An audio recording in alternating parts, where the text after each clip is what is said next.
तो नमस्कार दोस्तों, कैसे हो आप सब। और ये वीडियो उन लोग के लिए बन रही है कि आपने कहीं फॉर्म डाला और प्रॉपर तरीके से फॉर्म डाला, सब चीज़ सही सही रख के डाला आपने, और उसके बाद स्पीड पोस्ट किया, और उसके बाद जब दावा पत्ती के लिए पात्र सूची निकल रही है, तो आपका नाम न तो पात्र में है और न तो अपात्र में है।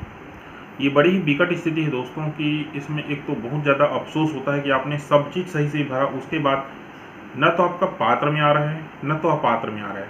इसका तात्पर्य यह है कि ऐसा लग रहा है कि आपका फॉर्म कहीं पहुंचा ही नहीं। लेकिन तब जब आप पता करते हैं अपने जो स्पीड पोस्ट के पर्ची से, तो उसमें पता चल रहा है वो रिसिप्ट दिखा रहा है सामने वाले जगह में। तो इस कंडीशन में क्या करें, क्योंकि दावा आपत्ति जो लगाई जाती है वहाँ पर अगर आपका नाम पात्र में है या अपात्र में है तब आप दावा आपत्ति लगाएंगे, क्योंकि जब आप दावा आपत्ति लगाते हैं तो आपको सरल क्रमांक लिखना पड़ता है। तो ऐसी कंडीशन में आप क्या करेंगे। तो दोस्तों, इसमें मेरी सलाह है, सबसे पहले तो आप देख लीजिए कि आपका आवेदन जगह में पहुंचा कि नहीं पहुंचा, इसका आपको एक्यूरेट नॉलेजमेंट होना चाहिए। कैसे पता चलेगा, तो आपका जो पर्ची है, जो रिसिप्ट मिलता है स्पीड पोस्ट की या रजिस्ट्री का, उस पर्ची को आप कभी भी घुमाइए मत, अपने पास रखिए।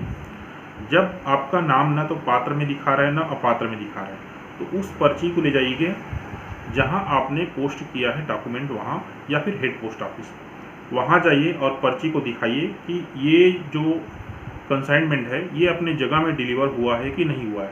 दोस्तों, जो स्पीड पोस्ट का जो डॉक्यूमेंट होता है वो या तो डिलीवर होगा या तो नहीं डिलीवर होगा।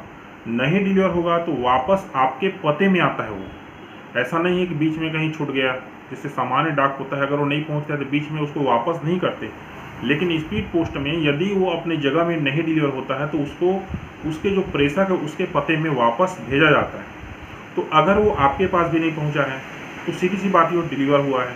यदि डिलीवर हुआ है तो फिर वो सिस्टम में दिखाता है, कंप्यूटर में पूरा दिखाता है। उसके बाद पोस्टमैन उसको जिस समय डिलीवर करता है उस समय का उसमें तारीख समय लिखता है, और इसके साथ ही वहाँ जिसको डिलीवर किया है उसको वहाँ पर उसे वो साइन भी लेता है। इतना प्रक्रिया होता है। तो सीधी सी बात है, आप यदि पोस्ट ऑफिस गए, वहाँ पर दिखा रहे हैं डिलीवर करके, तो आप उनसे बोलिए कि सर मेरे को इसका एक कोई भी कॉपी दीजिए, आप उसे कंप्यूटर से प्रिंट दीजिए या कोई प्रमाण पत्र दीजिए, कुछ भी दीजिए जिससे मुझे ये पता चले, मेरे हाथ में एक डॉक्यूमेंट हो, जिससे कि मैं सामने वाले को दिखा सकूं कि मेरा डॉक्यूमेंट जो सही जगह पहुंच चुका है।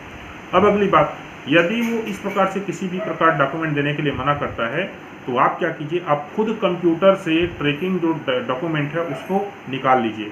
उस पर्ची में लिखा रहता है नंबर, लास्ट में IN लिखा रहता है। उस पर्ची को आप जो है indiapost.com के वेबसाइट में जाएंगे, वहाँ ट्रैक करेंगे तो दिखा देता है। एकदम ईजी प्रक्रिया है, कई वीडियो मैंने बताया भी। वहाँ से उस ट्रैकिंग का जो डॉक्यूमेंट रहेगा उसको निकाल लीजिए। वहाँ पर लिखा रहता है कि फलाना जगह ये क्या हो गया, डिलीवर्ड हो गया।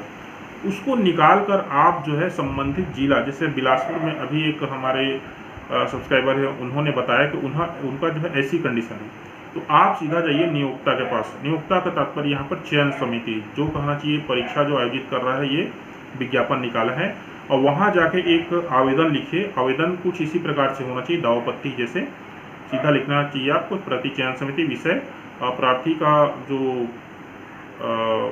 प्रार्थी का जो कंसाइनमेंट है या प्रार्थी का जो आवेदन पत्र है, न तो पात्र सूची में है न अपात्र सूची में है, प्रति विषय महोदय करके लिखिए। उसमें डिटेल लिखिए कि महोदय मैंने जो है आपके इस विज्ञापन के लिए फॉर्म भरा था, जिसका कि कंसाइन नंबर ऐसा है, इंडिया पोस्ट की वेबसाइट में ये डिलीवर दिखा रहा है, लेकिन आपने जो सूची निकाली है उसमें न तो मेरा नाम पात्र में है न अपात्र में है, कृपया करके इस समस्या का हल करें। इस टाइप से आप लिखिए। यदि आप ऐसा कहेंगे तो देखिए, जो डॉक्यूमेंट डिलीवर होता है उसका साइन होता है, किस क्लर्क ने उसको लिया उसको, ठीक है ना, उस लिस्ट को वो लोग मंगाएंगे और उससे फिर उसको मैच करेंगे। और पूरा मेरे को आशा नहीं, पूरा उम्मीद है कि ये समस्या आपकी सॉल्व हो जाएगी, आपका नाम फिर से आ जाएगा। क्योंकि पिछले बार मैंने जो लाइव किया था ना पूरे छत्तीसगढ़ का, उसमें मेरे ख्याल से 2 ऐसे जिले मैंने देखा है जहाँ पर पात्र अपात्र सूची निकलने के बाद एक पूरक सूची जारी की गई और उसमें निम्न आवेदन छूट गए थे, उनको फिर से पात्र किया जाता है, क्योंकि ऐसा लिस्ट निकला हुआ था, आप जाकर देख सकते हैं। तो दोस्तों, अगर आपके साथ ऐसा कुछ कंडीशन है तो इस प्रकार से प्रोसेस को फॉलो कीजिए, आपको ज़रूर इसका परिणाम मिलेगा।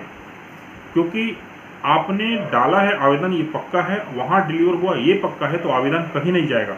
वहाँ उसको कहना चाहिए स्क्रूटनी करते समय हो सकता है कहीं छूट गया हो, लेकिन वहाँ जिसने उसको लिया है उसकी जिम्मेदारी बनती है कि उसको ऐड करे। अगर नहीं मिलता है आवेदन तो फिर आपसे दूसरा आवेदन लेके वो लोग कराएंगे, लेकिन कराएंगे ज़रूर। अगर नहीं कराते हैं तब आपके पास फिर और भी विधियां हैं और भी उपाय हैं जिसको आप कर सकते हैं, लेकिन इसके लिए फिर किसी भी आपको प्रॉपर वकील के थ्रू जो है प्रोसेस करना पड़ेगा।